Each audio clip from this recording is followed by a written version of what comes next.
हाय, मैं आकांक्षा यादव। हम लोग सॉल्व करें Maharashtra board question paper 2023 class 12th maths section C पर हम लोग हैं।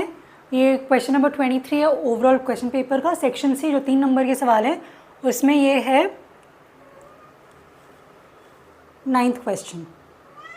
ठीक है, हाँ। तो ये सवाल क्या है? Evaluate integration of x tan inverse x dx। तो अभी ये जैसे दो फंक्शन है x tan inverse x dx, जब भी इसका इंटीग्रेशन हमें निकालना हो तो हम लोग यूज़ करते हैं इंटीग्रेशन बाय पार्ट्स। तो इंटीग्रेशन बाय पार्ट्स का फॉर्मूला क्या होगा? इंटीग्रेशन बाय पार्ट्स का फॉर्मूला होता है, अगर ये इस पूरे को I मान लो तो u मल्टीप्लाई करते हैं इंटीग्रेशन ऑफ v dx से माइनस du अपॉन dx लेते हैं। तो ये जो u था इसको डिफ्रेंशिएट करते हैं, मल्टीप्लाई करते हैं वही v dx से, v के इंटीग्रेशन से, और फाइनली इंटीग्रेट कर लेते हैं। तो हम कर क्या रहे हैं? u को एज इट इज़ रख रहे हैं, दूसरा जो फंक्शन है उसको इंटीग्रेट कर रहे हैं, माइनस करके u को डिफ्रेंशिएट करके मल्टीप्लाई कर रहे हैं v के इंटीग्रेशन से, फिर उस पूरे फंक्शन का इंटीग्रेशन निकाल रहे हैं, है ना। तो अब हमें ये देखना है कि u क्या है और v क्या है। यहाँ पे दो फंक्शन है x और tan inverse x। So to identify u और v वी यूज आइलेट।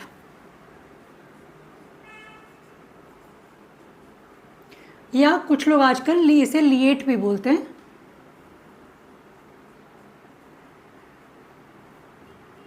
तो one and the same thing. अभी इसका मतलब क्या है? I का मतलब है इनवर्स ट्रिग्नोमेट्रिक फंक्शंस, L का मतलब है लॉग फंक्शंस, A का मतलब है एलजेब्रा, T का मतलब है ट्रिग्नोमेट्री, और E का मतलब है एक्सपोनेंशियल। तो अभी यहाँ पे देखो x tan इनवर्स x है ना। तो ये जो पहले आता है उसको हम u मानते हैं, जो बाद में आता है उसको v मानते हैं, है ना। तो देखो x जो है x क्या आ जाएगा? x आ जाएगा एलजेब्रा में, और tan इनवर्स x का आ जाएगा, वो आ जाएगा इनवर्स में, क्योंकि इनवर्स ट्रिग्नोमेट्री। तो tan का इनवर्स लिया हुआ है हमने, है ना। तो हम इसको u मानेंगे क्योंकि ये पहले आ रहा है, इसको v मानेंगे क्योंकि ये बाद में आ रहा है। मैं फिर से एक बार बता देती हूँ, आइलेट और LIATE. Inverse, log, algebra, trigonometry, exponential. Log, inverse, algebra, trigonometry, exponential. ठीक है। हमारे सवाल में x tan इनवर्स x है, x जो है वो एलजेब्रा में है तो a के नीचे लिख दिया।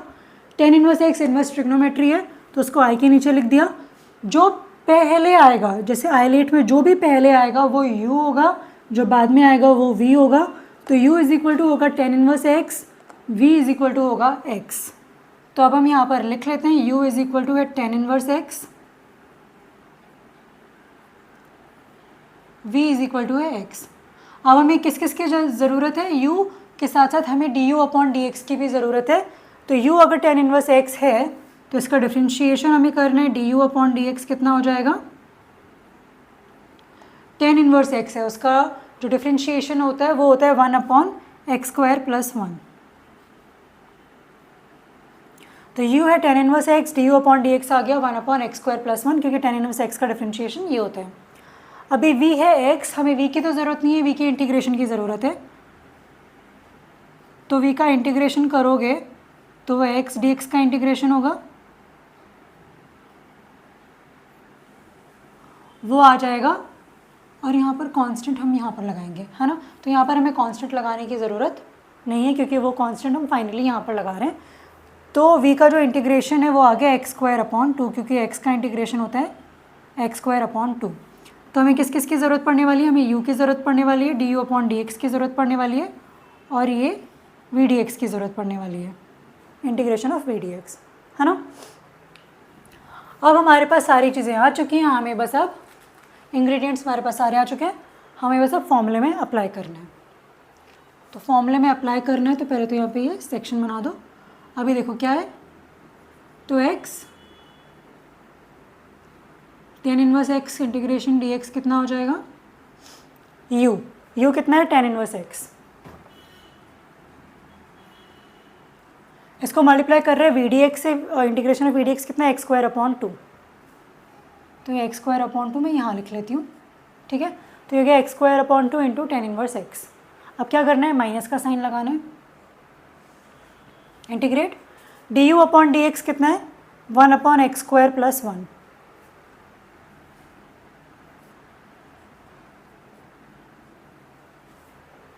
इंटीग्रेशन ऑफ EDX कितना है, x²/2।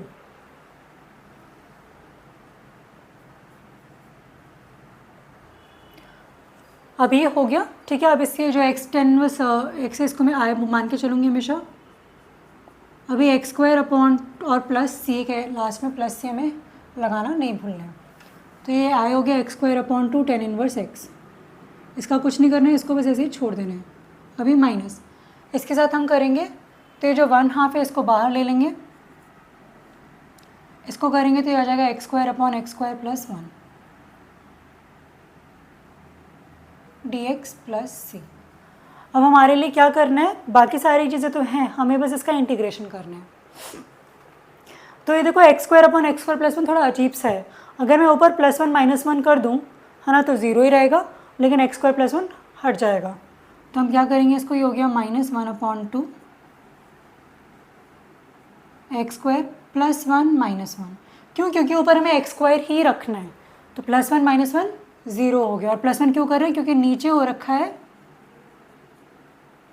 +1। अभी देखो इसको हम लोग थोड़ा सेपरेट कर लेते हैं।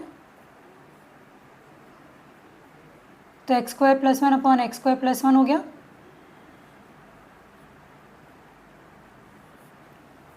ये -1/2 एकदम बाहर है ना, तो ये जो भी कर रहे हैं हम इसमें कर रहे हैं, तो ये बड़ा वाला ब्रैकेट लगाना मत भूलना। अभी -1/x²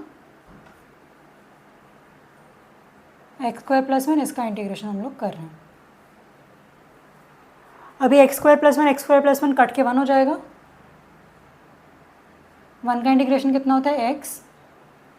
अभी 1/x² + 1, देखो tan−1x का डिफ्रेंशिएशन होता है 1/x² + 1, तो इसका इंटीग्रेशन हो जाएगा tan−1x, क्योंकि डिफ्रेंशिएशन और इंटीग्रेशन एक दूसरे के उल्टे होते हैं। तो 1/x² + 1 का इंटीग्रेशन हो गया tan−1x।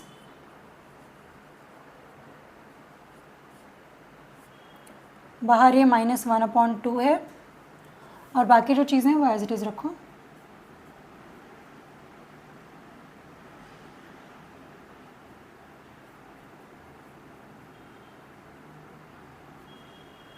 यहाँ पे भी हो जाएगा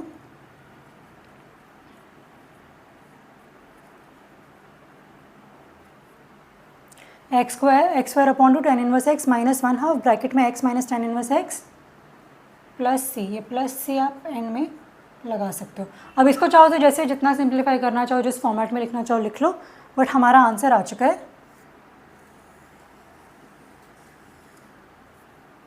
तो ये है हमारा आंसर। तो integration of x tan−1x dx कितना आएगा, x² tan−1x -1/2 ब्रैकेट में x - tan−1x + c। ठीक है। अगर आप इसको ओपन भी करना चाहो, सारे टर्म्स को अलग अलग भी लिखना चाहो, तो वो भी कर सकते हो। तो उसमें 1/2 को हम दोनों से मल्टीप्लाई करेंगे तो ये हो जाएगा -x/2 + tan−1x/2। ठीक है। तो ये भी आप कर सकते हो। हमने क्या किया, जो -1/2 था ना बाहर, उसको x - tan−1x से मल्टीप्लाई कर दिया, तो -x/2 + tan−1x/2 बन गया, क्योंकि बाहर का माइनस, ये वाला माइनस, माइनस माइनस हो गया प्लस।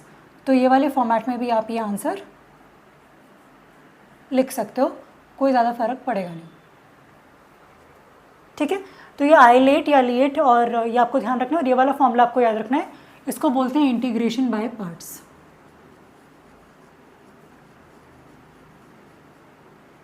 तो इंटीग्रेशन बाय पार्ट्स में u और v हमें डिसाइड करने होते हैं। तो वो u और v डिसाइड करने के लिए हम आइलेट का इस्तेमाल करते हैं। जो पहले आ रहा है वो u होगा, जो बाद में आ रहा है वो v आ रहा है। तो u को डिफ्रेंशिएट करना है, v को इंटीग्रेट करना है, और फिर इस फॉर्मूले में लगा देना है। ठीक है, हो गया।